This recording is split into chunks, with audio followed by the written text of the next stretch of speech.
អូនពិតជាសប្បាយចិត្តណាស់ដែលបងមកថត pre-wedding ជាមួយអូនបងក៏សប្បាយចិត្តដែរមួយជាតិមានម្ដងដែលថត pre-wedding ជាមួយអូនខ្ញុំគ្មានអីជូនបងទេក្នុងរាត្រីនេះមានតែឲ្យពិន្ទុមួយ ឲ្យបន្ទុកមួយឲ្យមួយឲ្យមួយ ចាំបងសុំពីរ ចាំប្រែខ្នងដាក់គ្នាសិន ប្រែខ្នងដាក់គ្នាស្អីគេមន់រងា2ដងមិនរងាបានអូនឲ្យបងមួយទៀតមែនចារកប្តីចឹងតោះយើងឆាប់បានផ្សំដំណេកចាអូនពិតជាសប្បាយចិត្តណាស់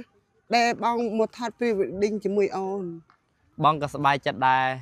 មួយជាតិមានម្ដងដែលថត pre-wedding ជាមួយអូនខ្ញុំគ្មានអីជូនបងទេក្នុងរាត្រីនេះមានតែឲ្យពិន្ទុមួយឲ្យបន្ទុកមួយឲ្យមួយឲ្យមួយចាំបងសុំពីរចាំប្រែខ្នងដាក់គ្នាសិនប្រែខ្នងដាក់គ្នាស្អីគេមន់រងា2ដងមិនរងាបានអូនឲ្យបងមួយទៀតមែនចារកប្តីចឹងតោះយើងឆាប់បានផ្សំដំណេកចា